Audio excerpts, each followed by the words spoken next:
嗨，大家好，我是道次。那我们今天呢，要跟大家分享的器材呢，其实啊，我一开始在使用之前呢，我本来没有抱太大的期望，我必须老实讲。但真的用了之后呢，出乎意料的让我觉得相当的不错。那这一支产品是什么呢？如果有稍微跟到我们 Discord 上的一些讨论的话呢，就会知道这一次呢，刚好去环岛了一趟，因为刚好几个工作连在一起，然后就一路从台北出发，然后经过东部，然后绕西部回来。那这一整趟呢，我都使用了这一支 Insta360，然后它是1英寸的，有徕卡那个合作的镜头，然后呢，用这一支呢拍了我整趟环岛的旅程。所以今天呢，跟大家分享一下这一支我在这一趟环岛回来呢简单的使用心得。然后我自己呢用起来，我必须先在讲之前，我必须先分享一下，就是对于合成360度环景这件事情啊，其实在我刚踏入摄影这个圈子的时候呢，那个时候其实算是相对来说麻烦很多。我永远都还记得，我还买过一个可以360度绕的云台，那个时候为了要拍合成小星球。那如果你有看过我第一本书的话，就知道我也花了一些篇幅在介绍那个东西。那个时候呢，我们要做一张360度的照片，我必须先拍很多就是拍整个环境的照片，然后呢把它丢到 Photoshop 里面，再用 Photoshop 里面的内建的功能去做合成。合成之后呢，要再输出到别的软体再帮你去做进一步的运算，或者直接用 Photoshop 里面内建的方式去帮你做一些变换，但那个效果多半都不是太好。那个时候的对我来说我根本不敢想象，就是制作这种360度环景的东西可以做成影片。因为那时候光做照片就已经费尽千辛万苦了，更不要说影片。但没有想到，就过了这么十几年我现在只要拿出一支像这样的东西，我就拿高，我随便就按一张，我就可以拍出一张360度环景的东西。这对我而言呢，其实相当的不可思议就是天哪，原来现在的时代已经到了这个程度了吗？我觉得相当的厉害。今天呢，就简单的跟大家做一点分享。然后最后呢，我也跟大家分享一下，就是我觉得这一支呢适合用在什么样子的使用者身上。那在今天的内容开始之前呢，这边再跟大家宣传一下，如果呢你对我们频道蛮有兴趣的，你觉得我们频道的影片还不错，那你想要赞助我们频道的话，非常欢迎大家可以加入我们的频道会员。那我们频道会员呢，1个月45块。那这一段时间呢，其实我觉得对于会员的影片呢也越做越多，然后我们有越来越多的东西会在会员专辑跟大家分享。那包含每个月固定会有的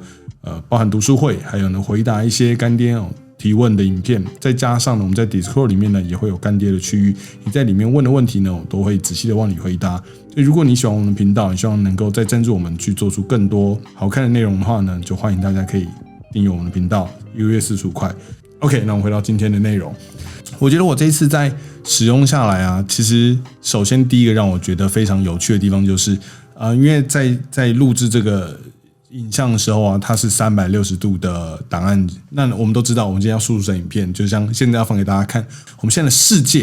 界还没有进步到，就是我点开 YouTube 频道，我可以去拉那个影幕，然后去转动那个 YouTube 的画面，是没有办法的。但是呢，在他自己的软体里面呢，当你今天把档案呢输入到他自己的软体里面的时候呢，你是可以一边播放，一边随时用滑鼠去拖移它的画面，你可以直接看到它360度的画面的变化。我觉得这一点呢，体验上面呢相当好玩。同时呢，因为你可以在它时间轴上呢任意的去设置锚点，那你可以任意的去设置说，我哪一个时间点呢，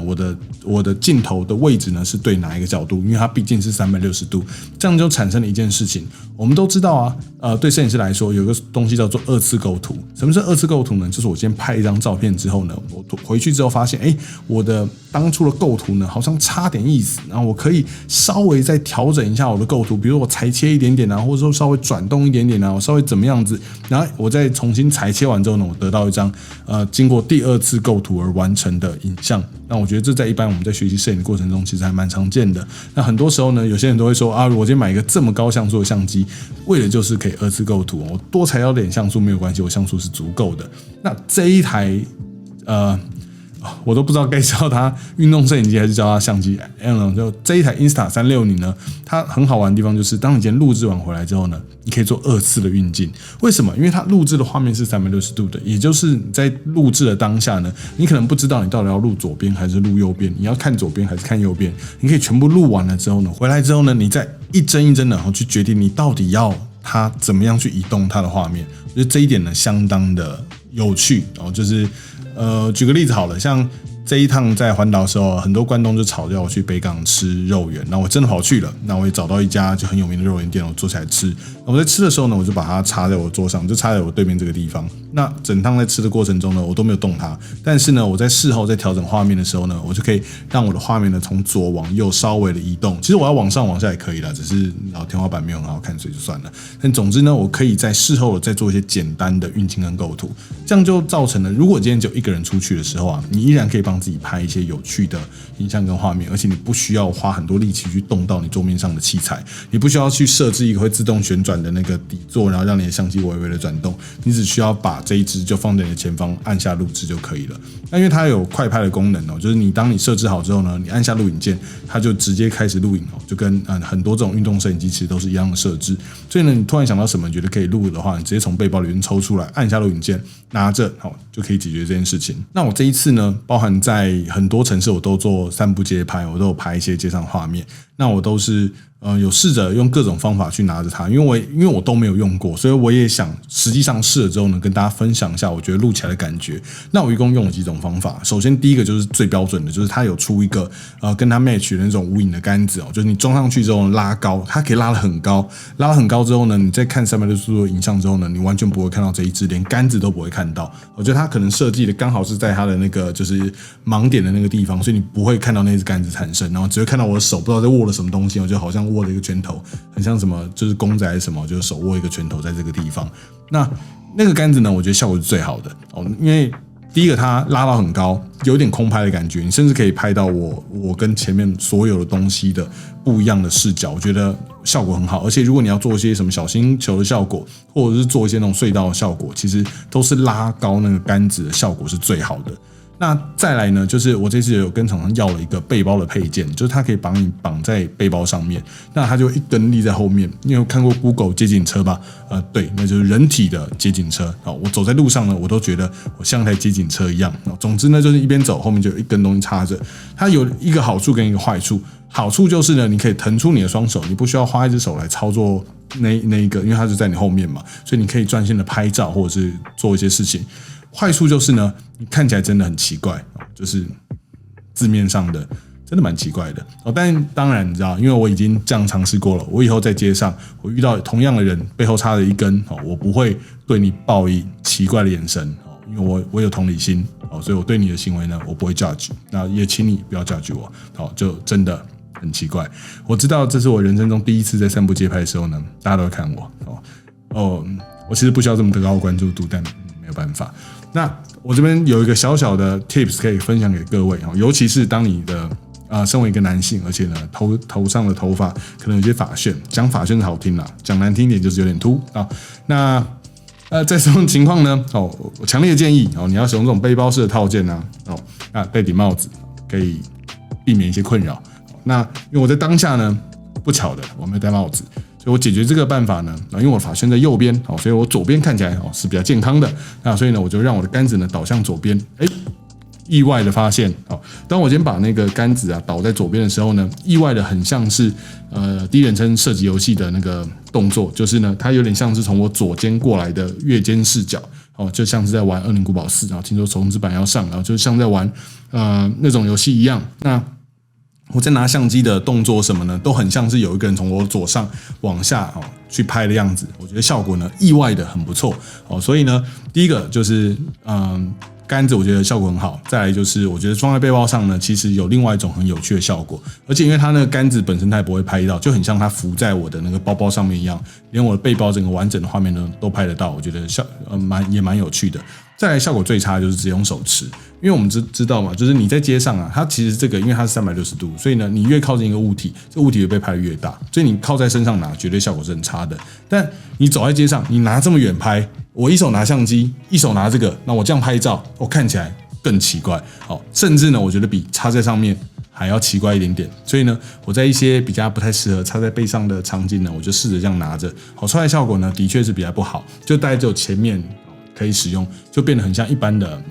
运动摄影机的那种类型，拍起来效果也 OK， 但是呢就没有办法完整的发挥这个360度的功能，所以以上三者呢给大家简单的参考看看。再来我们讲了这是使用上的心得，然后呢再来呢，我觉得它在车上呢其实也相当好用。如果呢刚好你的车子有天窗的话呢，我觉得夹粘在天窗上面的效果也很好，因为呢它可以一面带到整个天空跟前面，然后一面呢可以带到车内。如果你们一群人在车上要出游或什么的话，其实我蛮推荐，就是如果你是比较偏向要出去玩，或一大群人一起出去玩，那可能会一起开车，或者呢包车一起移动。我觉得在车上用这一支录影的效果其实挺好的。如果要专注在录前面的画面的话，就粘在仪表板上。那如果你想要带一遍左边的风景再带一些驾驶的，我自己是觉得比较可惜的事情，因为我这一次的路线呢，东部下去走西部回来，那这样子的状况就会造成说，粘我的那个录影的时候呢，因为我旁边都还有一个车道，就是我如果要拍海景的话，中间会隔一个车道比较远，所以如果你是从西部下去，从东部回来的话，如果把它粘在副驾的玻璃上，我觉得效果可能会更好。好，再来，我们刚刚讲了很多操作上面的东西，那势必呢要讲点小小的缺点。我觉得没有一个产品是完美的，然后呢，而且我觉得这个东西在来的时候我相信大家也都完全可以理解，它一定会有它弱势在。虽然这是它主打是1寸感光元件，相对来说在夜拍的效果应该会比其他的系列来的再好一点。也的确是，我觉得如果我今天在静止的情况下，它在夜拍的时候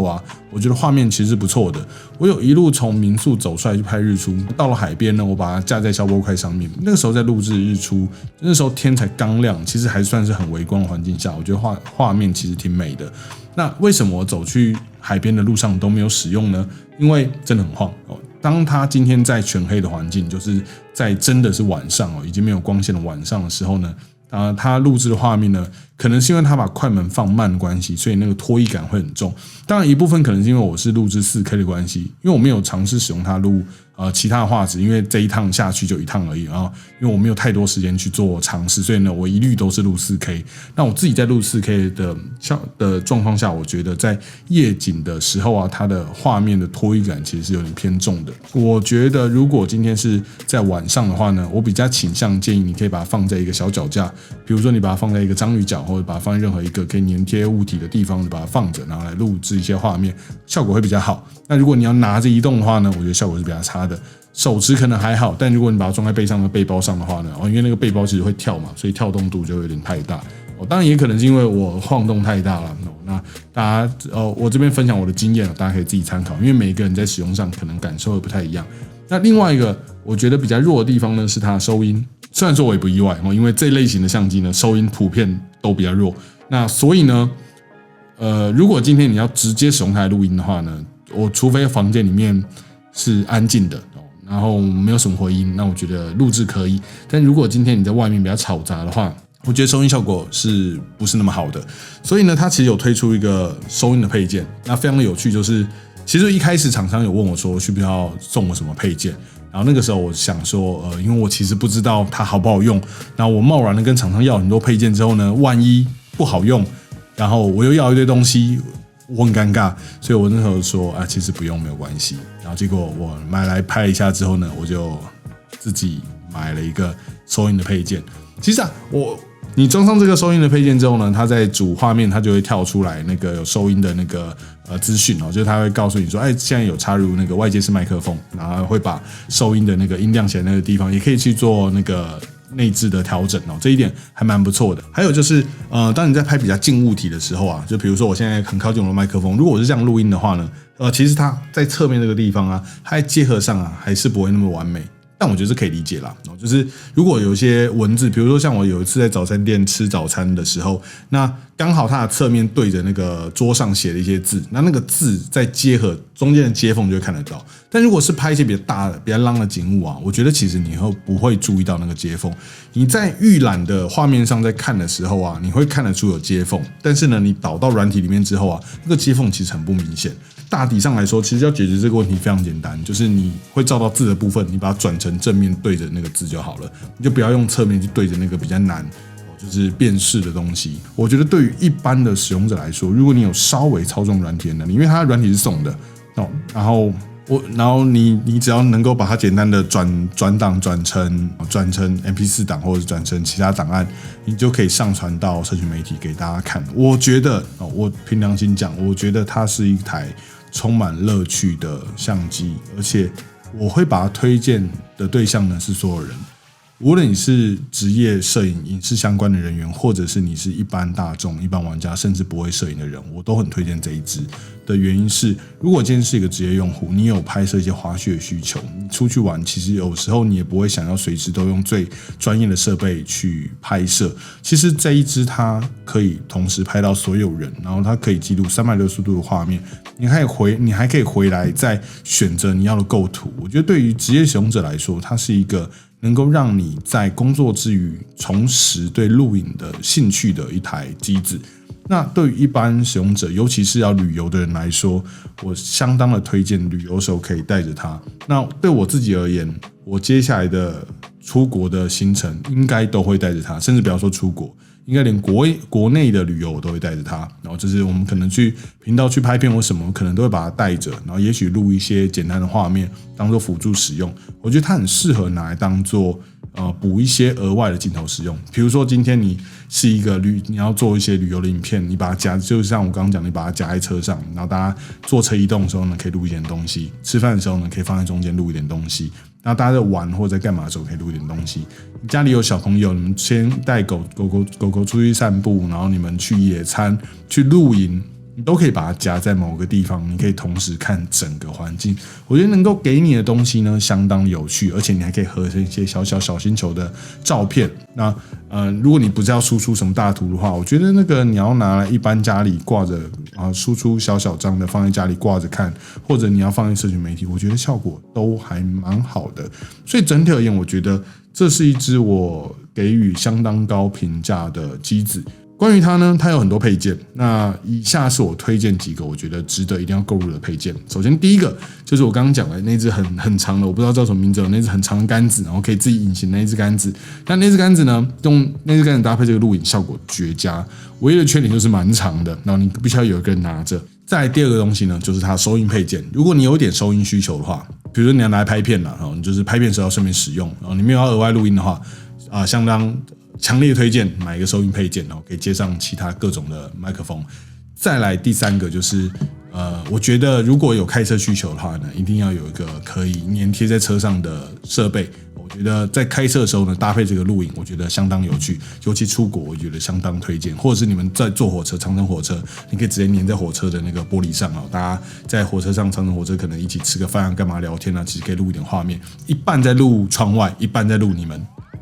蛮有趣的。再来呢，就是电池，我觉得至少要有2颗电池。它录一天，因为我这一趟录的时间其实蛮长的，尤其是我主要在移动那2天，其实我觉得我花蛮多时间用这支录影的。我觉得如果你今天要录一整天的内容的话，至少要2颗，2到3颗，但是我觉得2颗是足够的，因为如果你有开车的话，在车上还是可以拿下那个电池还是可以充电，那2颗是绝对足够。1颗的话，我觉得就是变成你可能要折中一下，可能有些东西要录，有些东西就不要录了。所以这是以上是我的推荐，就这样，我都可以到此。这是英塔360，下次影片再见，拜拜。